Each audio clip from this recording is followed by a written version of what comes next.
السلام علیکم ورحمۃ اللہ وبرکاتہ، نحمده ونصلی علی رسولہ الکریم، اما بعد فاعوذ باللہ من الشیطان الرجیم، بسم اللہ الرحمن الرحیم، رب اشرح لی صدری ویسر لی امری واحلل عقدۃ من لسانی یفقہوا قولی۔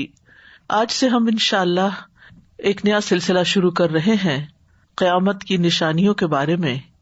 اللہ سبحانہ وتعالیٰ سے دعا ہے کہ وہ ہمیں اس کو بہت اچھی طرح سمجھا دے اور ہمارے دل میں وہ کیفیت پیدا ہو کہ واقعی ہم اپنے عاقبت، اپنی آخرت، اپنے انجام کی فکر کریں اور ان نشانیوں سے سبق سیکھیں اور اس دن کی تیاری کریں جس کا آنا برحق ہے۔ قرآن مجید میں سورۃ محمد میں اللہ سبحانہ وتعالیٰ فرماتے ہیں، فَهَلْ يَنظُرُونَ إِلَّا السَّاعَةَ أَن تَأْتِيَهُم بَغْتَةً فَقَدْ جَاءَ أَشْرَاطُهَا فَأَنَّىٰ لَهُمْ إِذَا جَاءَتْهُمْ ذِكْرَاهُمْ۔ تو کیا یہ لوگ بس قیامت ہی کے منتظر ہیں کہ وہ اچانک ان پر آ جائے؟ اس کی علامتیں تو ظاہر ہو چکی ہیں، جب وہ خود ہی آ جائے گی تو ان کے لیے نصیحت حاصل کرنے کا موقع کہاں باقی رہے گا۔ تو اس سے یہ پتہ چلتا ہے کہ قیامت کا آنا تو برحق ہے ہی، لیکن اس کی علامتیں بھی ظاہر ہو چکی ہیں۔ گویا یہ علامات اس وقت بھی ظاہر ہو گئی تھی جب نبی صلی اللہ علیہ وسلم پر وحی اتر رہی تھی۔ فرمایا جب وہ آ جائے گی، یعنی قیامت آ جائے گی، تو ان کے لیے نصیحت حاصل کرنے کا موقع کہاں باقی رہے گا۔ تو گویا یہ موقع آج ہے ہمارے پاس کہ ہم قیامت کے سبق سے، قیامت کی علامات سے نصیحت حاصل کریں، اپنی زندگیوں کی اصلاح کریں اور ان حقائق کے بارے میں اچھی طرح جان لیں جو لامحالہ پیش آنے والے ہیں۔ اللہ سبحانہ وتعالیٰ نے ہمیں پیدا کیا ہے اور اسی کی طرف ہم لوٹ کر جانے والے ہیں۔ ہماری اس دنیا کی زندگی ہمیشہ کی زندگی نہیں ہے، اس زندگی کو ایک دن ختم ہو جانا ہے۔ حقیقی زندگی تو کل شروع ہونے والی ہے جو موت کے بعد ہے، یعنی جو قیامت کے بعد جنت یا جہنم کی شکل میں ہوگی۔ اس لیے بہت ضروری ہے کہ ہم اس کی فکر کریں، آخرت میں جئیں۔ دنیا میں تو جی ہی رہے ہیں، لیکن آخرت میں جینا شروع کریں، اس کے خیالات میں جئیں، اس کے بارے میں سوچا کریں، اس کی تیاری کیا کریں۔ تو آئیے ہم قیامت کی نشانیوں کو جانتے ہیں اور اس کے ساتھ ساتھ قیامت کیا ہے اس کے بارے میں دیکھتے ہیں۔ پہلے تو قرآن مجید میں اللہ تعالیٰ سورۃ الحج میں فرماتے ہیں، یا ایھا الناس اتقوا ربکم ان زلزلۃ الساعۃ شیء عظیم۔ قیامت ایک عام سا واقعہ نہیں ہے، بلکہ کائنات کی فنا اور پھر نئی زندگی کا ایک عظیم حادثہ ہے جس سے بڑا کوئی اور حادثہ نہیں۔ سورۃ الحج کی اس آیت میں اللہ تعالیٰ فرماتے ہیں، لوگوں اپنے رب سے ڈرتے رہو، بلا شبہ قیامت کا زلزلہ بڑی ہولناک چیز ہے۔ دنیا میں بڑے بڑے حادثے ہوتے ہیں، بڑے بڑے واقعات پیش آتے ہیں، لیکن اگر ان سارے واقعات کو بھی جمع کر لیں اور ان کی انٹینسٹی کو محسوس کریں تو سوچئے قیامت کا دن، قیامت کا حادثہ، قیامت کا واقعہ اس سے بھی بڑا واقعہ ہے۔ فرمایا جس دن تم اسے دیکھو گے کہ ہر دودھ پلانے والی اس سے غافل ہو جائے گی جسے اس نے دودھ پلایا، اور ہر حمل والی اپنا حمل گرا دے گی، اور آپ لوگوں کو نشے میں دیکھیں گے حالانکہ وہ ہرگز نشے میں نہیں ہوں گے، اور لیکن اللہ کا عذاب بہت سخت ہے۔ قیامت کا واقعہ ساری کائنات کو متاثر کرنے والا حادثہ ہے۔ سورۃ الحاقہ میں اللہ تعالیٰ فرماتے ہیں، فَإِذَا نُفِخَ فِي الصُّورِ نَفْخَةٌ وَاحِدَةٌ وَحُمِلَتِ الْأَرْضُ وَالْجِبَالُ فَدُكَّتَا دَكَّةً وَاحِدَةً فَيَوْمَئِذٍ وَقَعَتِ الْوَاقِعَةُ وَانشَقَّتِ السَّمَاءُ فَهِيَ والملك على أرجائها ويحمل عرش ربك فوقهم يومئذ ثمانية۔ پھر جب سور میں ایک دفعہ پھونک مار دی جائے گی اور زمین اور پہاڑوں کو اٹھا کر ایک ہی چوٹ میں ریزہ ریزہ کر دیا جائے گا تو اس دن ہونے والا واقعہ پیش آ جائے گا اور آسمان پھٹ جائے گا اور اس دن اس کی بندش ڈھیلی پڑ جائے گی اور فرشتے اس کے کناروں پر ہوں گے اور اس دن 8 فرشتے آپ کے رب کے عرش کو اپنے اوپر اٹھائے ہوئے ہوں گے۔ اس دن زمین و آسمان کا سارا نظام تباہ ہو جائے گا۔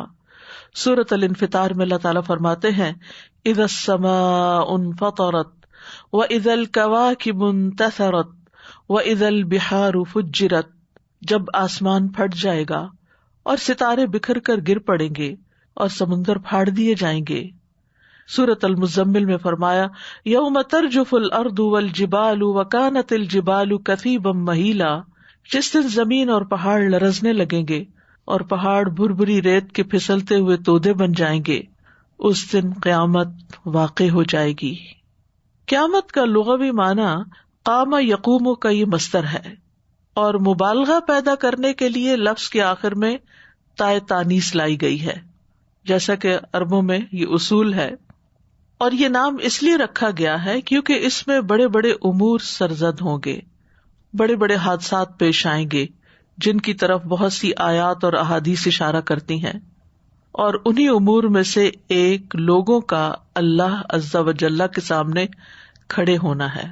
قام یقوم، قیام کا مطلب ہوتا ہے کھڑے ہونا۔ یوم یقوم الناس لرب العالمین، تو قیامت کو قیامت اس لیے کہا گیا ہے کہ اس دن لوگ رب العالمین کے سامنے کھڑے ہوں گے اور بڑے بڑے واقعات پیش آئیں گے۔ قرآن کریم میں قیامت کا یہ لفظ یوم القیامہ 70 بار آیا ہے، 70 ٹائم آیا ہے، اور جن مقامات میں آیا ہے ان میں سے ایک جگہ اللہ تعالیٰ کا فرمان ہے اللہ لا الہ الا هو لیجمعنکم الی یوم القیامۃ لا ریب فیہ، اللہ اس کے سوا کوئی معبود نہیں، وہ ہر صورت تمہیں قیامت کے دن کی طرف لے جا کر جمع کرے گا جس میں کوئی شک نہیں۔ ایک اور جگہ پر آتا ہے وَنَحْشُرُهُمْ يَوْمَ الْقِيَامَةِ عَلَى وُجُوهِهِمْ عُمْيًا وَبُكْمًا وَصُمًّا، اور قیامت کے دن ہم انہیں ان کے چہروں کے بل اندھے اور گونگے اور بہرے اٹھائیں گے۔ تو بہرحال وہ جی اٹھنے کا دن ہے، مرنے کے بعد قبروں سے لوگ نکل کر رب العالمین کے حضور جمع ہو جائیں گے۔ اس کے لیے لفظ الیوم الآخر بھی استعمال ہوتا ہے، یعنی آخرت کا دن، اور یہ قیامت کے ناموں میں سے سب سے زیادہ نمایاں اور اہم نام ہے، اور اس دن پر ایمان لانے کو ہمارے ایمان کے جتنے بھی ارکان ہیں ان میں سے ایک اہم رکن کے طور پر ذکر کیا جاتا ہے، جیسے قرآن مجید میں آتا ہے لیس البر ان تولوا وجوہکم قبل المشرق والمغرب ولکن البر من آمن باللہ والیوم الآخر والملائکۃ والکتاب والنبیین، نیکی یہ نہیں کہ تم اپنے منہ مشرق اور مغرب کی طرف پھیرو، لیکن اصل نیکی اس کی ہے جو اللہ اور یوم آخرت اور فرشتوں اور کتاب اور نبیوں پر ایمان لائے۔ تو عموماً آخرت پر ایمان لانے کا ذکر اللہ پر ایمان لانے کے ساتھ ساتھ بیان ہوتا ہے۔ قیامت کے ناموں میں سے ایک الواقعہ بھی ہے، اور اسی کے نام سے ایک سورت بھی ہے، اذا وقعت الواقعہ لیس لوقعتها کاذبہ، جب وہ واقع ہونے والی واقع ہو جائے گی اس کے واقع ہونے میں کوئی جھوٹ نہیں، یعنی قیامت کا دن آیا ہی چاہتا ہے۔ قیامت کے ناموں میں سے ایک نام الساعہ ہے، اور عموماً جب قیامت کی نشانیوں کا ذکر کیا جاتا ہے تو علامات الساعہ کے طور پر ٹائٹل دیا جاتا ہے۔ ساعہ کا مطلب ہوتا ہے گھڑی، عربی زبان میں ساعہ کا لفظ زمانے یا زمانے کے ایک حصے کو بیان کرنے کے لیے آتا ہے، اور جہاں تک قیامت کے دن کو الساعہ کہنے کی بات ہے تو یہ اس لیے کہا جاتا ہے کہ قیامت کی گھڑی قریب ہے اور اس کا آنا، یعنی آپ یوں سمجھے جیسے گھڑی باقی، تھوڑا ہی عرصہ باقی ہے، یعنی ساعہ کو ساعہ کیوں کہا جاتا ہے کہ بس گھڑیوں کی ہی بات ہے، اور پھر اس لیے بھی کہ یہ اچانک آئے گی۔ قرآن مجید میں کئی جگہ پر آیا ہے یہ لفظ۔ اسی طرح یوم البعث کا لفظ بھی آتا ہے، دوبارہ اٹھائے جانے کا دن۔ یہ نام اس لیے رکھا گیا ہے کیونکہ لوگ پہلے مر چکے ہوں گے، پھر قیامت کے دن اللہ کے سامنے پیش ہوں گے اور اس کے لیے قبروں سے نکلیں گے، دوبارہ جی اٹھیں گے، اللہ تعالیٰ ان کا محاسبہ کرے گا. اسی طرح ایک لفظ یوم الخروج بھی ہے، نکلنے کا دن، یعنی لوگ اپنے قبروں سے نکلیں گے. ذالک یوم الخروج یوم یخرجون من الاجداث سراعا، جس دن وہ قبروں سے تیز دوڑتے ہوئے نکلیں گے. ایک اور نام القارعہ ہے، کھڑکھڑا دینے والی، کھٹکھٹانے والی. اس پر سورت کا نام بھی ہے، سورت القارعہ. القارعۃ ما القارعہ وما ادراک ما القارعہ. وہ کھٹکھٹانے والی، وہ کھٹکھٹانے والی کیا ہے؟ وہ کھٹکھٹانے والی، اور تجھے کیا چیز بتائے کہ وہ کھٹکھٹانے والی کیا ہے؟ بہت سی اقوام نے اس دن کو، القارعہ کو جھٹلا دیا تھا، جس کا ذکر قرآن مجید میں آتا ہے، کذبت ثمود وعاد بالقارعہ. عاد اور سمود نے اس کھٹکھٹانے والی یعنی قیامت کا انکار کر دیا تھا، اس کو جھٹلا دیا تھا. قیامت کے دن کی ہولناکیوں کی وجہ سے اس کا نام قارعہ رکھ دیا گیا ہے. اسی طرح اس دن کا نام یوم الفصل بھی ہے، فیصلے کا دن، کیونکہ اس دن اللہ تعالیٰ بندوں کے درمیان فیصلہ فرمائیں گے. ھذا یوم الفصل جمعناکم والاولین، یہ فیصلے کا دن ہے، ہم نے تمہیں اور پہلوں کو اکٹھا کر دیا. ایک نام یوم الدین بھی ہے، جزا اور سزا کا دن، بدلے کا دن، حساب کا دن، مالک یوم الدین. ایک نام یوم الحسرہ بھی ہے، حسرت کا دن، جس میں لوگ حسرت کریں گے کہ جو نیک اعمال ان سے چھوٹ گئے، ان پر ندامت کریں گے کہ کاش ہم اور بھی نیکیاں کر لیتے. وَأَنذِرْهُمْ يَوْمَ الْحَسْرَةِ، اور انہیں پچھتاوے کے دن سے ڈرائیں کہ جس دن صرف پچھتاوا ہوگا، واپس پلٹنے کا کوئی چانس نہیں ہوگا، عمل کرنے کا کوئی وقت نہیں ہوگا. ایک اور نام یوم الخلود بھی ہے، ہمیشہ رہنے کا دن، یعنی جہاں سے واپسی نہیں، جہاں موت نہیں. جنت والوں کو کہا جائے گا ادخلوها بسلام ذالک یوم الخلود، اس میں سلامتی کے ساتھ داخل ہو جاؤ، یہی ہمیشہ رہنے کا دن ہے. پھر یوم الحساب بھی اس کا نام ہے، یہ وہ دن ہوگا قیامت کا دن جب لوگوں کا حساب کتاب کیا جائے گا. پھر ایک اور نام الغاشیہ ہے، ڈھانپ لینے والی، کیونکہ وہ دن کافروں کو ڈھانپ لے گا، ان کے خوف کی شدت کو ظاہر کرے گا. ایک اور نام الصاخہ ہے، بہرا کر دینے والی، یعنی اتنی چیخ پکار ہوگی جب سور پھونکا جائے گا، اتنی شدید آواز ہوگی کہ لوگوں کو کوئی اور چیز سنائی نہیں دے گی. قرآن مجید میں آتا فَإِذَا جَاءَتِ الصَّاخَّةُ، پس جب کانوں کو بہرا کر دینے والی یعنی قیامت آ جائے گی. پھر الطامۃ الکبریٰ بھی ایک نام ہے اس کا، سب سے بڑی مصیبت. ہم دنیا کے چھوٹے چھوٹے مسائل میں گھرے رہتے ہیں، ان پریشانیوں میں، اور سمجھتے ہیں کہ ہماری زندگی بہت بڑی مشکل میں آ گئی ہے، حالانکہ یہ زندگی تو امن امان کی زندگی ہے، اس میں تو کوئی مشکل ہے ہی نہیں، کیونکہ ہر مشکل ختم ہو جاتی. تو جو چیز ختم ہو جاتی ہے وہ تو مشکل نہیں ہے، مشکل تو وہ ہے جو کبھی ختم ہونے والی نہ ہو، اور وہ ہے آخرت کی مشکل. اور اسی لیے اس کو الطامۃ الکبریٰ کہا گیا کہ وہ سب سے بڑی مصیبت ہے. جس کو وہ مصیبت یاد رہے اس کو دنیا کی مصیبتیں بھول جاتی ہیں. الحاقہ ایک نام ہے کہ وہ ثابت ہو جائے گی، حق ہو جائے گی. قرآن مجید میں آتا ہے، سورت کا نام بھی ہے الحاقہ، ملحاقہ وما ادراک ملحاقہ، وہ ہو کر رہنے والی. کیا ہے وہ ہو کر رہنے والی؟ تجھے کس چیز نے معلوم کروا دیا کہ وہ ہو کر رہنے والی کیا ہے؟ یعنی وہ قیامت ہے، یہ قیامت کا ایک نام ہے. پھر ایک نام ہے یوم الوعید، وعدے کا دن. وَنُفِخَ فِي الصُّورِ ذَلِكَ يَوْمُ الْوَعِيدِ، اور سور پھونک دیا جائے گا، یہی عذاب کے وعدے کا دن ہے. وعید یعنی عذاب کا وعدہ. یوم الآزفہ بھی کہا گیا، قریب آنے والا دن، یعنی جس دن کا رونما ہونا قریب ہے. پھر یوم الجمع، یوم الجمع کیونکہ وہ تمام انسانوں اور مخلوقات کو ایک ہی دن جمع کر دے گا، یعنی انسان بھی جمع ہو جائیں گے اور باقی مخلوقات بھی، سب ایک جگہ اکٹھی ہو جائیں گی. یوم یجمعکم لیوم الجمع، جس دن وہ تمہیں جمع کرے گا جمع ہونے کے دن. یوم الطلاق بھی ہے اس کا نام، تا سے طلاق، ملاقات کا دن. اور اس دن لوگ بھی باہم ایک دوسرے کو ملیں گے، یعنی دیکھیں گے اولین آخرین. ہم محمد صلی اللہ علیہ وسلم کو دیکھیں گے انشاءاللہ، اللہ تعالیٰ ہمیں نصیب کرے. پھر اسی طرح نیک لوگ نیک لوگوں کو دیکھیں گے، اور بد جو ہیں وہ اپنے لوگوں کو دیکھیں گے. اور پھر طلاق کا ایک معنی یہ بھی ہے کہ روح جسم سے مل جائے گی اور سب لوگ ایک جگہ پر اکٹھے ہو جائیں گے. ایک اور معنی یوم التناد بھی ہے. تناد کا لفظ ندا سے ہے، ایک دوسرے کو پکارنے کا دن، کیونکہ لوگ ایک دوسرے کو پکاریں گے لیکن کوئی کسی کی نہیں سنے گا اور کوئی کسی کے کام نہیں آئے گا. ایک اور نام یوم التغابن بھی ہے، ہار جیت کا دن، خسارے کا دن.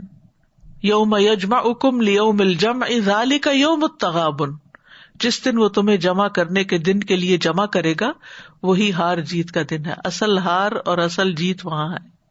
پھر ایک اور نام یوم المشہود ہے، حاضر ہونے کا دن، وہاں سب کی حاضری لگ جائے گی، سب کو حاضر ہونا ہے. ایک اور نام یوم عقیم بھی ہے، بانجھ دن، کہ جس کے بعد کوئی اور دن نہیں ہوگا. یعنی اب تو ہر دن سے ایک اور دن پیدا ہو جاتا ہے لیکن وہ آخری دن ہوگا جس کے بعد کوئی اور دن پیدا نہیں ہوگا.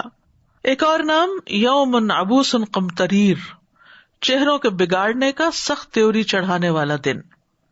یعنی اس دن چہرے بگڑ جائیں گے، سارا حسن ختم ہو جائے گا، ہر کوئی پریشان دکھائی دے گا. ایک اور نام یوم الموعود بھی ہے، وہ دن جس کا وعدہ کیا گیا ہے، والسماء ذات البروج والیوم الموعود. ایک اور نام یوم عسیر ہے، مشکل دن، بڑا مشکل دن ہوگا. جو چاہتا ہے اس دن آسانی ہو وہ دنیا کی مشکلات کو جھیل لے اور دنیا کی مشکلات برداشت کرتے ہوئے اپنے اس دن کو نہ بھولے. اسی طرح کچھ اور نام بھی ہیں، یوم المآب، لوٹنے کا دن، یوم العرض، پیش ہونے کا دن، یوم الخافضہ والرافعہ، مرتبے کو گرا دینے والا اور بلند کرنے والا دن، یوم القصاص، قصاص کا دن، یوم الجزاء، بدلے کا دن، یوم الزلزلہ، زلزلے کا دن، یوم الرجفہ، سخت جھٹکے کا دن، یوم الناقور، سور میں پھونکنے کا دن، یوم التفرق، جدا ہونے کا دن، یوم الصدع، ہر چیز کے پھٹ جانے کا دن، یوم البعثرہ، قبروں سے نکل کر کھڑے ہونے کا دن، یوم الندامہ، ندامت کا دن، یوم الغرار، دھوکے کا دن. تو اس سے آپ اندازہ لگا سکتے ہیں کہ قیامت کا موضوع کتنا اہم موضوع ہے اور اس کے بارے میں ہماری یاد دہانی کتنی ضروری ہے کہ ہم اس کو بھولے نہیں، اس سے غافل نہیں ہوں، اس کا ذکر کرتے رہیں اور اس کی مختلف کیفیات کو سمجھتے رہیں. ان ناموں کا بیان کرنا اس لیے ضروری تھا کہ ان ناموں کے اندر ہی اس دن کی ڈسکرپشن چھپی ہوئی ہے کہ وہ دن کیسا ہوگا، یہ نام بذات خود ظاہر کر رہے ہیں. تو ان ناموں کا بھی ہمیں اور ہمارے بچوں کو علم ہونا چاہیے. پھر قیامت کے سلسلے میں ایک اہم بات یہ جو یاد رکھنے کی ہے کہ وہ دن لازماً آئے گا، اس کا آنا برحق ہے، اس میں کوئی شک نہیں ہونا چاہیے. بہت سے لوگ قیامت کے بارے میں شک کرتے ہیں کہ پتہ نہیں ہے بھی یا نہیں. طرح طرح کی کہاوتیں بنی ہوئی ہیں، بابر با عیش کوش کے عالم دوبارہ نیست. بابر جتنے عیش کر سکتے زندگی میں کر لو، کیونکہ دوبارہ کوئی دنیا نہیں، کہیں اور عیش کرنے کا موقع نہیں ملے گا. پنجابی میں بھی ایک محاورہ ہے، اے جہان میٹھا تے اگلا کہیں ڈٹھا، یعنی یہ جہان، یعنی یہ دنیا بڑی میٹھی ہے، اسی میں عیش و عشرت کر لو، کل کس نے دیکھی. اور ہم عام محاوروں میں بھی کہتے ہیں کل کس نے دیکھی. ہاں واقعی دیکھی نہیں، لیکن اللہ تعالیٰ نے ہمیں دکھائی ہے. اگر ہم دیکھنا چاہیں، قرآن پڑھ کر اس سے سبق سیکھنا چاہیں تو وہ واقعی ایک حقیقی دن ہے جس کا آنا ضروری ہے. یعنی قیامت ضرور آئے گی. وَإِنَّ السَّاعَةَ لَآتِيَةٌ، قیامت ضرور آنے والی ہے، یعنی اس کے آنے میں کوئی شک ہی نہیں.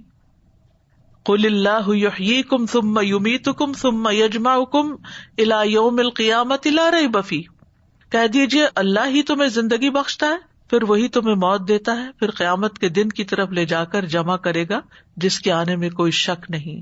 وَلَٰكِنَّ أَكْثَرَ النَّاسِ لَا يَعْلَمُونَ، لیکن اکثر لوگ جانتے ہی نہیں. اس وقت بھی اس پلانٹ کے اوپر جتنی آبادی ہے، اگر دیکھا جائے تو اس کی اکثریت اس دن سے غافل ہے جس کا پیش آنا یقینی ہے، اور وہ وعدے کا وقت ہے جس کو پورا ہونا ہے. بَلِ السَّاعَةُ مَوْعِدُهُمْ وَالسَّاعَةُ أَدْهَىٰ وَأَمَرُّ، بلکہ قیامت ان کے وعدے کا وقت ہے اور قیامت زیادہ بڑی مصیبت اور زیادہ کڑوی ہے. نبی صلی اللہ علیہ وسلم راتوں کو اٹھ کر بعض اوقات لوگوں کو قیامت کے آنے سے ڈراتے تھے. ابی ابن کعب کہتے ہیں جب رات کا تہائی حصہ گزر جاتا، یعنی آخری 1/3 ہوتا، تو رسول اللہ صلی اللہ علیہ وسلم اٹھ کھڑے ہوتے اور فرماتے لوگوں اللہ کو یاد کرو، اللہ کو یاد کرو، آ گئی ہے کانپنے والی، اس کے بعد زلزلے کا ایک اور جھٹکا آئے گا، آ گئی ہے موت اپنی سختیوں کے ساتھ۔ اور آپ دیکھیے ہماری آنکھوں کے سامنے کتنے لوگ، اور خصوصاً اس وقت کورونا کی وجہ سے کتنے بے شمار لوگ آگے پیچھے جا رہے ہیں۔ کوئی دن ایسا نہیں کہ جس میں یہ ہم خبر نہ سن رہے ہوں اپنے کسی جاننے والے کی، عزیز کی، پیارے کی، یا ان پیاروں کے پیاروں کی کہ جو دنیا سے رخصت ہوتے چلے جا رہے ہیں۔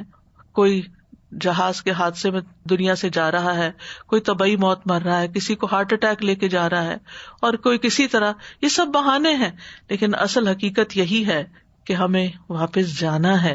عقل مند وہی ہے جو اس کو ذہن میں رکھ کر سارے کام کرے، اپنی ساری زندگی کا نقشہ اور پلاننگ اس مرکزی نقطے کے اوپر رکھ کے کرے۔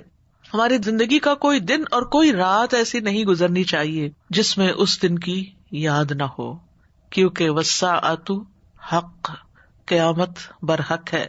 نبی صلی اللہ علیہ وسلم اپنے خطبوں میں قیامت کے قریب آنے کی یاد دہانیاں کروایا کرتے تھے۔ عبد الرحمن السلمی کہتے ہیں ہم نے مدائن سے ایک فرسخ کی مسافت پر پڑاؤ کیا، جب جمعہ آیا تو ہم اس میں حاضر ہوئے۔ ہمیں حذیفہ رضی اللہ عنہ نے خطبہ دیا، انہوں نے فرمایا بے شک اللہ تعالیٰ فرماتا ہے کہ قیامت قریب آ گئی ہے، چاند شک ہو گیا ہے، سن لو کہ واقعی قیامت قریب آ چکی ہے، سن لو چاند واقعی شک ہو چکا ہے، دنیا نے جدا ہونے کا اعلان کر دیا ہے۔ یعنی اللہ نے جس مقصد کے لیے پیدا کیا تھا وہ تھوڑا ہی باقی رہ گیا ہے، زیادہ وقت تو گزر چکا ہے اور وہ وقت قریب آ گیا ہے۔ سن لو آج تو میدان لگا ہوا ہے، کل دوڑ کا مقابلہ ہوگا۔ میں نے اپنے والد سے پوچھا کیا کل لوگ دوڑ کا مقابلہ کریں گے؟ انہوں نے فرمایا بیٹے تم تو بالکل ہی جاہل ہو، اس سے ان کی مراد جو خطبہ دے رہے ہیں یہ ہے کہ آج عمل کا دن ہے اور کل اس کا بدلہ ملے گا۔ جب دوسرا جمعہ آیا اور ہم حاضر ہوئے تو حذیفہ رضی اللہ تعالیٰ عنہ نے پھر خطبہ دیا اور پھر فرمایا قیامت قریب آ گئی، چاند شک ہو گیا، سن لو دنیا نے جدا ہونے کا اعلان کر دیا، آج میدان لگا ہوا ہے، کل دوڑ کا مقابلہ ہوگا، سن لو اس دوڑ کی انتہا آگ ہے اور سبقت لے جانے والا وہ ہے جو جنت تک پہنچ جائے۔ یعنی دوڑ ختم ہوگی جہنم پہ جا کے، کیونکہ جہنم کے اوپر پل ہے نا، پل سرات جو ہے، اور پھر اصل کامیاب وہ ہے جو پل پار کر جائے اور اپنی منزل تک پہنچ جائے۔ اب سوچئے، امیجن کیا کیجیے رات کو سوتے وقت بھی، دن کے تنہائیوں میں بھی، تصورات میں، تخیلات میں کہ میں جا رہی ہوں، میں قبر سے اٹھی ہوں، میرے آس پاس کون ہے، یہ کیا ہو رہا ہے، لوگوں کا ایک گروہ ہے جو نکل رہا ہے اور رب العالمین کی طرف جا رہا ہے، اعمال نامے دیے جا رہے ہیں، اللہ سبحانہ و تعالیٰ سے ملاقات ہے، اس کے سامنے حاضری کا وقت ہے، یہ جو عمل میں کر رہی ہوں اس کا کیا جواب دوں گی، یہ جو نماز میں نے پڑھی ہے کیا اللہ تعالیٰ کو پسند آ جائے گی، اور پھر اس کے بعد اعمال نامے جو تولے جائیں گے، اور پھر کشاں کشاں حوض کوثر آئے گا، پھر اس کے بعد پل صراط آئے گا، اس میں میرے ساتھ کون ہوگا، مجھے تسلی کون دے گا، کیا چیز میرے کام آئے گی، کیا میرے بچے کام آئیں گے، میرا شوہر میرا ساتھ دے گا، یا میرا مال و دولت میرے کام آئے گا، یا میرے یہ گھر اور میرے وسائل زندگی اور زندگی کی عیش و عشرت کام آئے گی؟ کوئی بھی نہیں، وہاں میں بالکل اکیلی ہوں گی، میرے ساتھ صرف میرے اعمال ہوں گے۔ لہٰذا اس دنیا میں رہتے ہوئے مجھے اپنے اعمال کی فکر کرنی ہے، اس میں کوتاہی نہیں کرنی، کرنے والے کام کرنے اور رکنے والے کاموں سے رک جانا ہے۔ یہ دنیا بہت جلد ختم ہونے والی ہے۔ اب سوال یہ پیدا ہوتا ہے کہ قیامت واقعی کب آئے گی؟ نشانیاں تو آ چکی، وہ کب آئے گی؟ بات یہ ہے کہ اس کا تعلق ایمان بالغیب کے ساتھ ہے، عقل اس کا ادراک ہی نہیں کر سکتی۔ وحی کی صورت میں ہمیں اس کے لیے اسپیسیفکلی کوئی ڈیٹ یا ڈے یا ٹائم نہیں بتایا گیا، اس کا علم صرف اور صرف اللہ کے پاس، نو ون ادر دین اللہ سبحانہ وتعالی، کوئی بھی نہیں جانتا۔ ان اللہ عندہ علم الساعہ، بے شک اللہ اسی کے پاس قیامت کا علم ہے، الیہ یرد علم الساعہ، اسی کی طرف قیامت کا علم لوٹایا جاتا ہے، مخلوق میں سے کسی کے پاس بھی اس کا علم نہیں ہے۔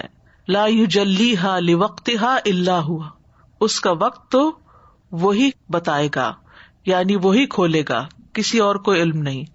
انبیاء کو بھی علم نہیں ہے، نبی صلی اللہ علیہ وسلم کو بھی علم نہیں تھا، اللہ تعالیٰ نے اس وقت کو خفیہ رکھا ہے۔ اس کی وجہ کیا ہے؟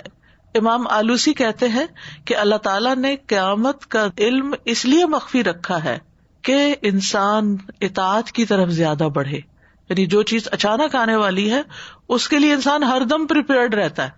جب ہمیں پتا ہوتا ہے کہ ایک چیز ایک دن کے بعد آنے والی ہے، یہ ایک ہفتے کے بعد، یہ ایک مہینے کے بعد، یہ ایک سال کے بعد، تو ہم اس ڈیڈ لائن کا انتظار کرتے کرتے پہلے اور چیزیں کرتے رہتے ہیں، پھر کہتے ہیں بعد میں جب ٹائم آئے گا پھر دیکھی جائے گی.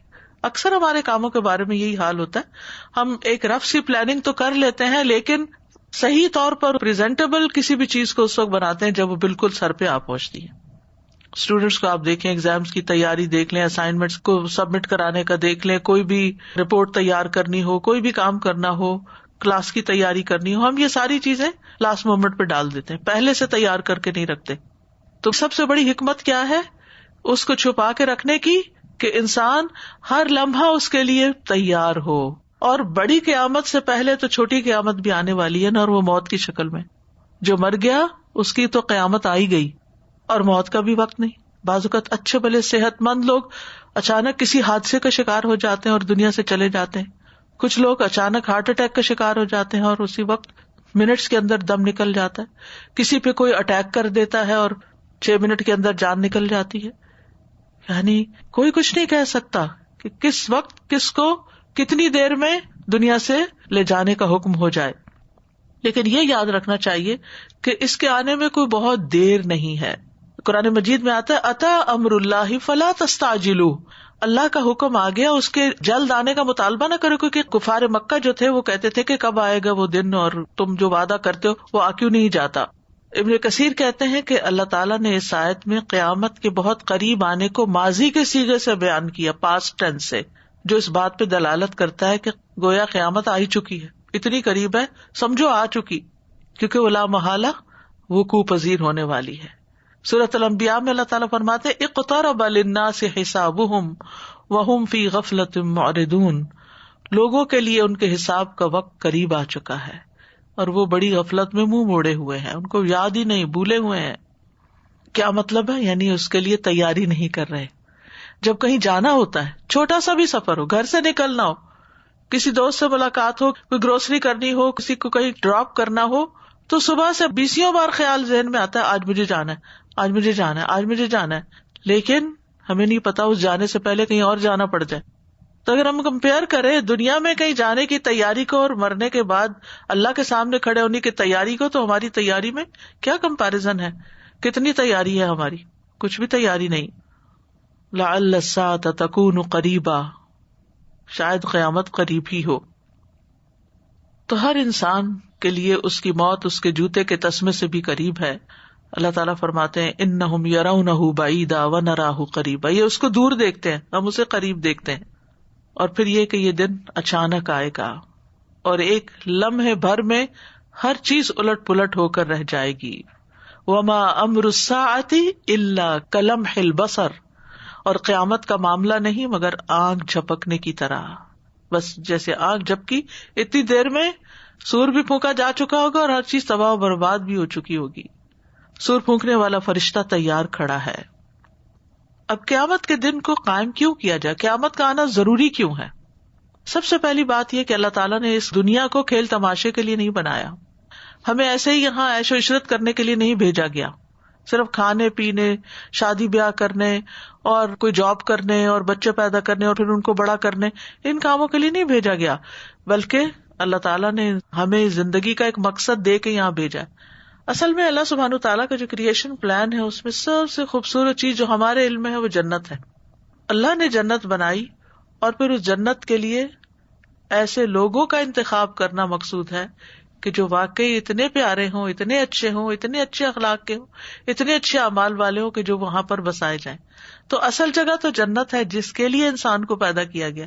آدم علیہ السلام اور حوا کو بھی پہلے وہیں بھیجا گیا تھا، لیکن وہ جنت کا سودا بڑا مہنگا ہے. وہاں تک جانے کے لیے انسان کو یہ پروو کرنا ہے کہ واقعی وہ اس کو کوالیفائی کرتا ہے، اور وہ کوالیفیکیشن ایمان اور عمل صالح کے ساتھ ہے. اور اس عمل صالح کے لیے یہ دنیا ہمیں ایک پلیٹ فارم کے طور پر دیا گیا ہے. یہ ہمیں گھر، شوہر، بچے، یہ ساز و سامان، یہ مال و دولت، یہ سب اس لیے دیا گیا ہے کہ ہمیں اس میں آزمایا جائے، دیکھا جائے کہ ہم کس طرح کے لوگ ہیں، کیسے رہتے ہیں لوگوں کے ساتھ, کیا معاملہ کرتے ہیں اپنے آس پاس کی چیزوں کے ساتھ, ہمارا اخلاق کیسا ہے, ہماری اللہ سے محبت کتنی ہے, ہماری اپنے دین سے محبت کتنی ہے. تو ان سب چیزوں کا دراصل ٹیسٹ ہو رہا ہے, امتحان ہو رہا ہے. اور اس کے بعد جو لوگ اس امتحان میں کامیاب ہوں گے وہ اللہ تعالیٰ کی اس جنت میں بسا دیے جائیں گے, اور وہ ذالک یوم الخلود, ہمیشگی کا دن ہوگا. پھر اس کے بعد کوئی موت نہیں, کوئی بیماری نہیں, کوئی بڑھاپا نہیں, کوئی تکلیف نہیں, کوئی پریشانی نہیں, کوئی تنگی نہیں, بس ہمیشہ کی زندگی ہے اور انجوائمنٹ ہے. لیکن ہم وہ انجوائمنٹ اس دنیا میں ڈھونڈ رہے ہیں, وہ سکون یہاں تلاش کرتے ہیں جو کہ ہے نہیں, کیونکہ اللہ نے یہاں کے لیے وہ سب کچھ نہیں بنایا. یہ تو ٹیمپرری عارضی ایک جگہ ہے جہاں ہمیں کچھ کر کے دکھانا ہے. یہاں ہماری پرفارمنس دیکھی جا رہی ہے کہ ہم کرتے کیا, اس گھر کو, اس مقصد منزل کو سامنے رکھ کے کام کرتے یا اس کو بھلا کے صرف اسی میں ایک ہو کے رہ جاتے ہیں. یاد رکھیے اللہ تعالیٰ نے ہمیں بے مقصد نہیں بنایا, نہ آسمان و زمین کو کھیل تماشا بنایا, وما خلقنا السماء والارض وما بینہما لاعبین, اور نہ ہمیں بیکار پیدا کیا. ایحسب الانسان ان یترک سدی, انسان سمجھتا ہے کہ اسے ایسے ہی پوچھے بغیر چھوڑ دیا جائے گا, ایسا نہیں. اللہ نے موت اور زندگی کو بنایا لیبلوکم ایکم احسن عملا, تاکہ وہ آزما کر دیکھے کہ تم میں سے اچھے کام کون کرتا ہے. اور اس کے لیے اللہ تعالیٰ نے انسان کو ہدایت بخشی ہے. انا ہدیناہ السبیل اما شاکرا و اما کفورا, ہم نے اسے راستہ دکھا دیا ہے, خواہ وہ شکر کرنے والا بنے یا ناشکرا بنے. تو یہ ہمارا امتحان ہے. لیکن ہم عملی طور پر دیکھیں, جس شخص کے پاس بیٹھے ہیں اس کے پاس شکایتوں کے سوا کچھ نہیں. عمومی بات کر رہی ہوں, یہ نہیں کہ 100% ہر ایک ایسا ہی ہے, لیکن عمومی طور پر یہ ہے کہ انسان بڑا ہی ناشکرا ہے. وقلیل من عبادی الشکور, میرے بندوں میں سے بہت تھوڑے شکر گزار. اور یہ ہمارا ٹیسٹ ہے اس دنیا میں رہتے ہوئے کہ ہم شکر گزاری کرتے ہیں یا ناشکری کرتے ہیں. شکر گزار وہ ہوتا ہے جس سے نعمتیں نظر آتی ہیں, اور ناشکرا وہ ہوتا ہے کہ جو نعمتوں کو بھلا کر اللہ سبحانہ تعالیٰ سے ناراض رہتا ہے اور بندوں سے بھی بد اخلاق رہتا ہے. تو یاد رکھیے, دنیا دارالعمل ہے اور دارالجزا آخرت ہے. ایک اور جگہ پر اللہ تعالیٰ واضح طور پر بتاتے ہیں کہ نیک لوگوں کو صلہ دینے کے لیے اللہ قیامت قائم کرے گا. الذین آمنوا وکانوا یتقون لہم البشری فی الحیاۃ الدنیا وفی الآخرہ لا تبدیل لکلمات اللہ ذلک هو الفوز العظیم. جو ایمان لائے اور وہ تقوی اختیار کرتے تھے, انہی کے لیے دنیا کی زندگی میں خوشخبری ہے اور آخرت میں بھی. اللہ کی باتوں میں کوئی تبدیلی نہیں, یہی بہت بڑی کامیابی ہے. وَلَأَجْرُ الْآخِرَةِ خَيْرٌ لِّلَّذِينَ آمَنُوا وَكَانُوا يَتَّقُونَ, اور یقیناً آخرت کا اجر ان لوگوں کے لیے کہیں بہتر ہے جو ایمان لائے اور ڈرتے رہے. وَالَّذِينَ آمَنُوا وَعَمِلُوا الصَّالِحَاتِ لَنُبَوِّئَنَّهُم مِّنَ الْجَنَّةِ غُرَفًا تَجْرِي مِن تَحْتِهَا الْأَنْهَارُ خَالِدِينَ فِيهَا نِعْمَ أَجْرُ الْعَامِلِينَ الَّذِينَ صَبَرُوا وَعَلَىٰ رَبِّهِمْ يَتَوَكَّلُونَ. اور جو لوگ ایمان لائے اور انہوں نے نیک عمل کیے, ہم انہیں ضرور ہی جنت کے اونچے گھروں میں جگہ دیں گے جن کے نیچے سے نہریں بہ رہی ہوں گی, ہمیشہ ان میں رہنے والے ہیں. یہ ان عمل کرنے والوں کا اچھا بدلہ ہے جنہوں نے صبر کیا. تو شکر کے بعد صبر بڑا ضروری ہے, اور اپنے رب پر ہی بھروسہ رکھتے ہیں. کوشش کرنے والوں کو ان کی محنت کا اجر وہاں دیا جائے گا. ومن اراد الآخرۃ وسعى لها سعيها وهو مؤمن فاولئک کان سعیهم مشکورا. جس نے آخرت کا ارادہ کیا اور اس کے لیے کوشش کی جو اس کے لائق کوشش ہے, جتنی ریکوائرڈ ہے اتنی کوشش کی, یعنی کہ جتنی انسان کا دل کرے بس, جبکہ وہ مومن ہو, تو یہی لوگ ہیں جن کی کوشش ہمیشہ سے قدر کی ہوئی ہے. یعنی بندہ شکر گزار ہوگا تو اللہ تعالیٰ بھی اس کا قدردان ہوگا اور اس کی کوششوں کی قدر فرمائے گا. اور اسی طرح ظالموں کو ان کے اعمال کی سزا دینے کے لیے قیامت قائم کی جائے گی. ان کے کبھی اعمال کی سزا کے طور پر اس دن میں بدلہ دیا جائے گا. وَكَذَلِكَ نَجْزِي مَنْ أَسْرَفَ وَلَمْ يُؤْمِنْ بِآيَاتِ رَبِّهِ وَلَعَذَابُ الْآخِرَةِ أَشَدُّ وَأَبْقَىٰ. اور اسی طرح ہم اس شخص کو جزا دیتے ہیں جو حد سے گزر جائے اور اپنے رب کی آیات پر ایمان نہ لائے, اور یقیناً آخرت کا عذاب زیادہ سخت اور زیادہ باقی رہنے والا ہے. متکبرین, فاسقین, مشرکین, منافقین, ان سب کے لیے. اور پھر نیکی اور بدی کرنے والوں کا فرق ظاہر کرنے کے لیے کون اچھے کام کر کے آئے اور کون برے. ام حسب الذین اجترحوا السیئات ان نجعلہم کالذین آمنوا وعملوا الصالحات سواء محیاہم ومماتہم ساء ما یحکمون. یا وہ لوگ جنہوں نے برائیوں کا ارتکاب کیا، انہوں نے گمان کر لیا کہ ہم انہیں ان لوگوں کی طرح کر دیں کہ جو ایمان لائے اور انہوں نے نیک اعمال کیے، ان کا جینا اور مرنا برابر ہوگا. ایسا نہیں ہو سکتا. اچھے اعمال والے ایک طرف ہوں گے اور برے اعمال والے دوسری طرف ہوں گے. پھر ایک اور جگہ سے پتہ چلتا ہے کہ حقداروں کو حق دلانے کے لیے قیامت کا دن قائم کیا جائے گا. اس دنیا میں کسی کو بھی اس کا پورا حق نہیں مل سکتا. مثلاً ہم ماں باپ کا حق کہاں سے دے سکتے؟ انہوں نے ہمارے لیے جو تکلیفیں اٹھائیں اس کا حق کہاں سے دے سکتے؟ تو یہ حق ان کو کہاں سے ملے گا؟ کون دے گا؟ اللہ ہی دے گا. اسی طرح ایک شخص پر ظلم ہو جاتا ہے دنیا میں، اس کی جان ہی لے لی جاتی ہے. دنیا میں کون سی جگہ ہے جہاں سے جا کر وہ اپنی جان لوٹائے گا یا اس ظلم کا ظالم کو بدلہ دیا جائے گا؟ نہیں ہے. اس کے لیے آخرت کا ہونا ضروری ہے. اسی طرح وہ لوگ جو دوسروں کو ٹارچر کرتے رہتے ہیں اور بظاہر بڑے اچھے بنے رہتے ہیں، کوئی نہیں جانتا اللہ کے سوا کہ وہ دوسروں کے لیے کتنی بڑی مصیبت بنے ہوئے ہیں. دنیا میں کون ان کو پکڑ کے سزا دے گا؟ یعنی کچھ اعمال تو ایسے ہیں جو ظاہر نظر آتے ہیں اور کچھ چھپے ہوئے اعمال ہیں. تو اللہ سبحانہ تعالیٰ تو عالم الغیب والشہادہ ہے، لہذا وہ سب جانتا ہے.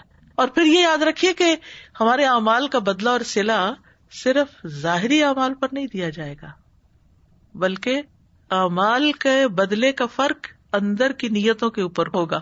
ایک شخص کا عمل چھوٹا سا ہوگا لیکن اس کے اندر اخلاص بہت بڑا ہوگا، اور اس کے مقابلے میں ایک شخص جو اس کے مقابل ہوگا اس کا عمل بہت بڑا ہوگا لیکن اس کے اندر اخلاص بہت چھوٹا ہوگا. تو جس کا اخلاص زیادہ ہوگا اس کا اجر بہت بڑا ہوگا، چاہے دوسرے کا عمل بہت بڑا ہو. تو وہاں ویلیوز اور طرح کی ہیں، وہاں اخلاص کی قیمت ہے، وہاں نیتوں اور ارادوں کو پرکھا جائے گا، وہاں سینوں کے اندر کے بھید جانچے جائیں گے، کون سا کام کیوں کیا، کس لیے کیا. وہاں صرف وہ عمل نہیں تولے جائیں گے جن کی بڑی شہرت ہو جاتی ہے، وہاں وہ عمل دیکھے جائیں گے جو خالص اللہ کے لیے تنہائی میں چھپ کے کیے تھے، جو کسی کو بھی نہیں پتا، جن کا دنیا میں کہیں بھی انسان کو بدلہ نہیں مل سکتا. پھر آپ دیکھیے دنیا میں کوئی کسی کے ساتھ انصاف نہیں کر سکتا، ممکن ہی نہیں. کوئی کتنی بھی کوشش کرے کہ اس کے ساتھ انصاف کر لیا جائے، کوشش تو کرنی چاہیے لیکن پورا کسی کا حق اس کو نہیں ملتا. تو اس کے لیے اللہ تعالیٰ نے قیامت کا دن رکھا ہے جس کو ہونا ہی چاہیے. وہ بدلے کا دن ہے. سب سے پہلا تعارف جو قیامت کے دن کا قرآن مجید میں کرایا گیا ہے وہ یوم الدین ہے، مالک یوم الدین.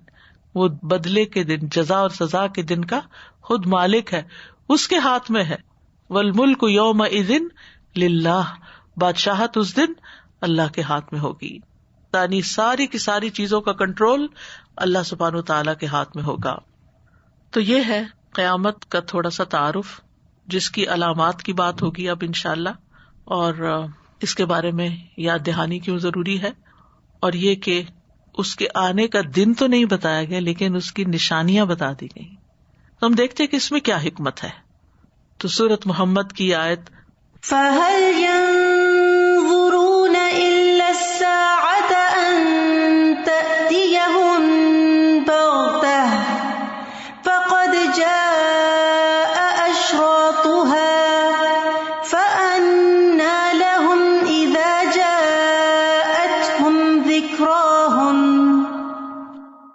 تو کیا یہ لوگ بس قیامت ہی کے منتظر ہیں؟ قیامت کا بیان تو اکثر سنتے بھی ہیں یا جانتے بھی ہیں، تو کہتے دیکھی جائے گی، ابھی تو ٹائم ہے، جب آئے گی پھر دیکھی جائے گی. تو کیا یہ لوگ بس قیامت ہی کے منتظر ہیں کہ وہ اچانک ان پر آ جائے؟ یعنی کوئی چیز ان کو سمجھائے نہیں سمجھ آتی، یہ کس بات کا انتظار کر رہے ہیں؟ فرمایا اگر قیامت نہیں بھی آئی فقد جاء اشراطها، تو اس کی علامات آ چکی ہیں، نشانیاں آ گئی ہیں، انڈیکیشنز آ گئی ہیں کہ آ رہی ہے، وہ قریب ہے وہ، اور اس کا انتظار کرتے ہو. اگر وہ آ گئی وَأَنَّىٰ لَهُمْ إِذَا جَاءَتْهُمْ ذِكْرَاهُمْ، جب وہ خود ہی آ گئی تو ان کے لیے نصیحت حاصل کرنے کا موقع کہاں باقی رہے گا. لہٰذا ہمیں نشانیوں سے آج نصیحت حاصل کرنی، اس دنیا میں کرنی ہے. تو انشاءاللہ ہم علامات الساعہ یا قیامت کی نشانیاں اس لیے پڑھیں گے تاکہ ہمیں اس سے نصیحت حاصل ہو، ہم ان سے سبق لیں، ہم اس سے اصل دن کو یاد کریں کہ وہ قریب ہے، اس کی تیاری کریں. یعنی عام طور پر ان نشانیوں کے بارے میں طرح طرح کے گمان پائے جاتے ہیں اور ان کو صرف پریڈکشنز کے طور پر ایک انٹرسٹنگ انٹرٹینمنٹ کا ٹاپک لے کے پڑھا جاتا ہے یا بیان کیا جاتا ہے یا بہت ایک کیوریوسٹی کریٹ کر دی جاتی ہے، یا پھر بعض ایسی چیزوں کو جو علامات قیامت میں سے ذکر نہیں ہوئی نص کے طور پر، ان کو قیامت کی نشانی بتا دیا جاتا ہے. یعنی جب کوئی ان یوزول انوکھی چیز دیکھتے ہیں تو کہتے ہیں یہ بھی قیامت کی نشانی، یہ بھی قیامت کی نشانی، کورونا بھی قیامت کی نشانی ہے، اور باقی جو حادثات ہو رہے ہیں وہ بھی قیامت کی نشانی ہے. تو ہر چیز قیامت کی نشانی نہیں، جو قیامت کی نشانیاں ہیں ان کو قرآن و سنت سے جاننا ضروری ہے. اور اس لیے ضروری ہے کہ اگر وہ نشانی نظر آ رہی ہے تو پھر سمجھو کہ قیامت قریب ہے، اور اگر قیامت قریب ہے تو پھر اس کی تیاری کرو. اگر روانگی کا وقت، رخصتی کا وقت، حساب کا وقت، امتحان کا وقت قریب ہے تو پھر عقل مندی کا تقاضا یہ ہے کہ اس سے نصیحت پکڑی جائے اور اس کی خوب بھرپور تیاری کر لی جائے، ہر چیز وہاں کے لیے جمع کر لی جائے جو وہاں ضرورت ہے. تو یہ دراصل جہالت کی علامت ہے کہ انسان صرف ہاتھ پہ ہاتھ دھرے قیامت کا انتظار کرتا رہے، کیونکہ ایسا نہ ہو کہ اسی غفلت میں قیامت آ جائے اور انسان نے کچھ بھی تیاری نہ کی ہو، نہ کوئی عبرت حاصل کی، نہ کوئی نصیحت پکڑی. ایسا کیوں ہوتا ہے کہ انسان چیزیں دیکھتا بھی رہتا اور بے حس ہوتا ہے اور پھر آخرت کو یاد نہیں کرتا؟ اس کی وجہ یہ ہے کہ انسان کی خواہشات انسان پہ غالب آ چکی. یعنی خواہشات اور دنیا کی رونقیں اور دنیا کی نعمتیں، ان میں انسان اتنا گم ہو جاتا ہے بعض اوقات، یا دنیا کی نعمتوں سے محرومی اور کچھ غم اور دکھ اور پریشانیاں انسان کو اس طرح گھیر لیتی ہیں کہ وہ اصل مقصد اس دنیا میں آنے کا بھول جاتا ہے اور آگے کیا ہونے والا ہے اس کو بھی بھلا بیٹھتا ہے. تو انسان کو ہمیشہ یاد رکھنا چاہیے کہ یہ زندگی جلد ختم ہو جائے گی اور ایک دن میں حشر کے میدان میں تنہا اکیلے کھڑے ہو کر اپنے رب العالمین کو حساب دے رہا ہوں گا. لیکن اس وقت انسان کو ہوش آ جائے گی. وہ کہتے ہیں نا کہ سب لوگ سو رہے ہیں، جب موت آئے گی تو جاگ اٹھیں گے، اس وقت حقیقت سامنے آ جائے گی. تو بات یہ ہے کہ ہمیں اس دنیا میں سوتے ہوئے وقت نہیں گزارنا، جاگ کر گزارنا ہے، تاکہ جب وہ وقت آئے تو ہم پوری طرح تیار ہوں اور وہ ہمارے لیے بہت خوشگوار ہو. تو اس وقت انسان جب موت کی علامتیں دیکھے گا، قبر میں پہنچے گا، کہے گا یا رب مجھے سمجھ آ گئی، ایک دفعہ واپس بھیج تاکہ میں تیاری کر کے آؤں. لیکن تیاری کا وقت نہیں ہے، اس وقت نصیحت پکڑنے کا وقت نہیں. فَأَنَّىٰ لَهُمْ إِذَا جَاءَتْهُمْ ذِكْرَاهُمْ، جب قیامت کی گھڑی آ جائے گی، ان کی دنیا کی مقرر مدت جو ہے وہ اختتام کو پہنچ جائے گی، تو ان کا نصیحت پکڑنا اور اللہ کی رضا کا طلبگار ہونا کس کام آئے گا؟ اب تو وقت ہاتھ سے نکل گیا، نصیحت پکڑنے کا وقت گزر گیا، عمر گزر چکی جس میں نصیحت پکڑی جا سکتی تھی. اس انجام سے ڈرانے والے بھی موجود تھے، بہت سو نے خبردار بھی کیا تھا، قرآن نے بھی بار بار یاد دہانی کرائی تھی. نصیحت کے ایک نہیں بہت سے مواقع تھے، لیکن آج نصیحت نہیں پکڑی تو کل کی نصیحت فائدہ نہیں دے گی. یومئذ یتذکر الانسان وانیٰ لہ الذکریٰ، اس دن انسان نصیحت حاصل کر لے گا لیکن اس کا کیا فائدہ؟ اس کے لیے نصیحت اب کوئی فائدہ نہیں رکھتی. وہ تو بدلے کا وقت ہے، وہ تو انجام دیکھنے کا وقت ہے.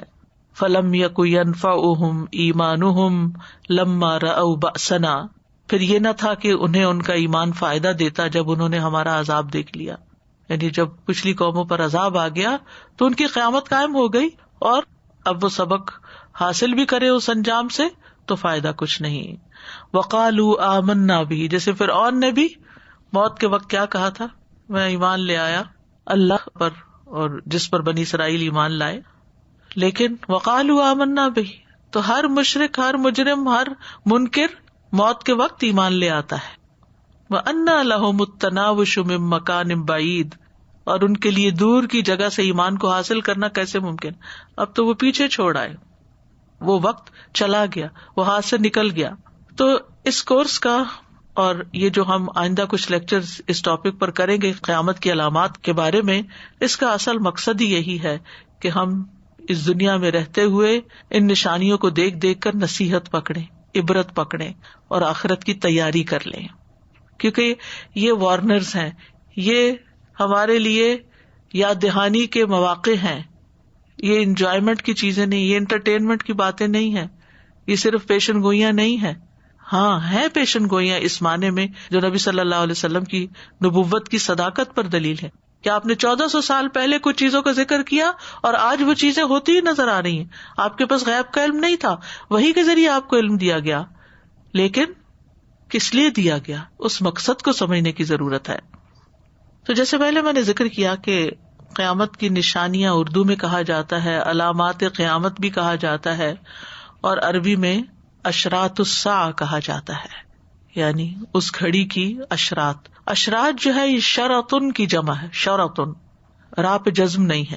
ایک ہوتا ہے شرط, ایک ہوتا ہے شرط. شرط علامت کو کہتے ہیں.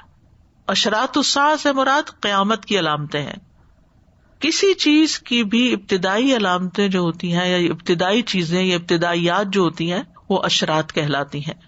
اسی سے بادشاہوں کے مخصوص ساتھیوں کو شرط السلطان کہا جاتا ہے, کیونکہ ان کی کچھ خاص نشانیاں ہوتی ہیں, جو ان کے باڈی گارڈ وغیرہ ہوتے ہیں, جن کی وجہ سے ان کی نشاندہی ہوتی ہے, شناخت ہوتی ہے. ایک قول یہ بھی ہے کہ اشراط الساعہ سے مراد اس کی بڑی علامات سے پہلے پیدا ہونے والے اسباب ہیں, یعنی وہ ریزن, جب وہ سبب ہیں اشراط کہ جو اس بڑے دن کے حادثے کو لے آئیں گی. پھر تو علامات سے مراد وہ چیزیں جو کسی چیز کے واقع ہونے سے پہلے نمودار ہو جاتی ہیں. مثلاً بارش ہونی ہے, تو بارش ہونے سے پہلے کیا ہوتا ہے, ہوا چلتی ہے, بادل آتے ہیں اور بارش پھر برسنے لگتی. تو ہر عقل مند شخص جب ٹھنڈی ٹھنڈی ہوا محسوس کرتا ہے تو دائیں بائیں آسمان پہ دیکھتا ہے کہ کہیں سے بادل تو نہیں آ رہے, یہ لگتا ہے کہ بادل آ رہے. پھر بادل دیکھتا ہے تو پھر اندازہ کر لیتا ہے کہ بارش ہوگی, اور وہی ہوتا ہے کہ تھوڑی دیر کے بعد بارش برس پڑتی ہے. تو ہوا اور بادل کیا ہے, بارش کی اشراط ہیں, نشانیاں ہیں, یعنی کسی بھی چیز کے واقع ہونے سے پہلے جو علامات نمودار ہو جاتی ہیں, یعنی علامات اور اسباب. اور اس سے مراد وہ علامتیں ہیں جن کے بعد قیامت واقع ہو جائے گی, آ جائے گی, اصل میں آ جائے گی. اور ساعت وہ وقت ہے نا جب قیامت برپا ہوگی. اور ساعت کو ساعت اس لیے بھی کہا کہ اچانک آئے گی, نہیں وہ ایک دم ایک گھڑی برپا ہو جائے گی. حلیمی کہتے ہیں کہ پہلی زندگی کے خاتمے کی کچھ ابتدائی چیزیں ہیں جن کو اشراط الساعہ کہا جاتا ہے, اور یہ قیامت کی نشانیاں ہیں. بیہقی کہتے ہیں کہ اس سے مراد وہ علامات ہیں جو قیامت کے قائم ہونے سے پہلے رونما ہوں گی اور اس کے قائم ہونے کے قریبی زمانے پر دلالت کریں گی, کیا وقت قریب ہے. ابن حجر کہتے ہیں اس سے مراد وہ علامتیں ہیں جن کے فوراً بعد قیامت آ جائے گی, یعنی وہ حادثات اور واقعات جن کے متعلق رسول اللہ صلی اللہ علیہ وسلم نے پیشن گوئیاں فرمائی تھی کہ قیامت سے پہلے یا آخری زمانے میں ان کا ظہور ہوگا. اور ان کے بیان کرنے کے کچھ مقاصد ہیں. کل ہم انشاءاللہ علامات قیامت کے مقاصد تفصیل سے بیان کریں گے کہ ان علامتوں کا مقصد کیا ہے, تاکہ ہمارا پرسپیکٹو جو ہے ان علامتوں کو پڑھنے کا, دیکھنے کا, سننے کا, سمجھنے کا وہ درست ہو, صحیح مقصد تک ہم پہنچ سکیں. یعنی یہ علم برائے علم ہی نہ ہو, بلکہ اس کے پیچھے کیا حکمت کار فرما ہے وہ ہمیں سمجھ میں آئے. تو انشاءاللہ قرآن و سنت کی روشنی میں ہم ان علامات کا ذکر بھی کریں گے اور ان کے دراصل مقاصد پہلے بیان کریں گے, پھر ایک کے بعد ایک علامت انشاءاللہ بیان ہوگی, کیونکہ کچھ علامات جو ہیں بڑی ہیں اور کچھ علامات جو ہیں وہ چھوٹی ہیں اور کچھ بالکل قریبی زمانے میں واقع ہوں گی. تو جو لوگ اس وقت موجود ہوں گے جب وہ بڑی بڑی علامتیں دیکھیں گے تو ان کے لیے اور زیادہ فکر مندی اور پریشانی کی بات ہوگی. یہ ساری باتیں اپنی جگہ برحق ہیں, مگر ہم میں سے ہر ایک کو یاد رکھنا چاہیے میری قیامت میری موت ہی ہے. تو ہر لمحہ موت کو یاد رکھیں. کفا بالموت واعظا, موت واعظ کرنے کے لیے کافی ہے, کیونکہ اس کے بعد عمل کا وقت ختم. یعنی جب بھی کوئی پریشانی گھیرے نا آپ کو, تو آپ کہا کریں نہیں میرے پاس عمر کی زندگی کی اتنی بڑی نعمت ہے, میں اس میں بہت کچھ کما سکتی ہوں, یہ میری دولت ہے, میں اس میں بہت کچھ اپنی آخرت کے لیے انویسٹ کر سکتی ہوں, میں اپنا وقت کیوں ضائع کر رہی ہوں بیکار کی سوچوں میں. جس وقت بھی انسان کو کوئی بھی گھبراہٹ ہونے لگے, یہ کیوں نہیں ہو رہا, وہ کیا ہو رہا ہے, یہ لاک ڈاؤن کب ختم ہوگا, یہ زندگی کب اپنے نارمل روٹین پہ آئے گی, نہیں, اس لاک ڈاؤن نے آپ کو لاک کر کے اگر ایک جگہ بٹھا دیا ہے تو آپ کو بہت بڑی نعمت مل گئی کہ آپ اپنے اوپر غور و فکر کریں, اپنا جائزہ لیں, اپنا احتساب کریں. خود احتسابی کا ایک بہت بڑا موقع ہے, اور اپنی آگے کی زندگی کی تیاری کریں. کیونکہ وہ تو پیش آنی ہی آنی ہے. تو اللہ تعالیٰ سے دعا ہے کہ وہ ہمیں اس موضوع کو سمجھنے اور سمجھانے کی پوری توفیق دے اور اس کا حق ادا کرنے کی توفیق دے، اور ہم واقعی اس سے وہ سیکھیں جو رب العالمین ہمیں سکھانا چاہتا ہے، وہ سیکھیں جس کے لیے محمد صلی اللہ علیہ وسلم نے ہمیں یہ سکھایا ہے. اللہ تعالیٰ ہم سے قبول کرے. جزاکم اللہ خیرا کثیرا. آخر میں سورۃ محمد کی آیت پھر سے سن لیتے ہیں کیونکہ اس میں ان اشرات کا ذکر ہے. فَهَلْ يَنظُرُونَ إِلَّا السَّاعَةَ أَن تَأْتِيَهُم بَغْتَةً فَقَدْ جَاءَ أَشْرَاطُهَا فَأَنَّىٰ لَهُمْ إِذَا جَاءَتْهُمْ ذِكْرَاهُمْ. تو کیا یہ لوگ بس قیامت ہی کے منتظر ہیں کہ وہ اچانک ان پر آ جائے؟ اس کی علامتیں تو ظاہر ہو چکی ہیں. جب وہ خود ہی آ جائے گی تو ان کے لیے نصیحت حاصل کرنے کا موقع کہاں باقی رہے گا. وآخر دعوانا ان الحمد للہ رب العالمین. سبحانک اللہم وبحمدک اشہد ان لا الہ الا انت استغفرک واتوب الیک. السلام علیکم ورحمۃ اللہ وبرکاتہ.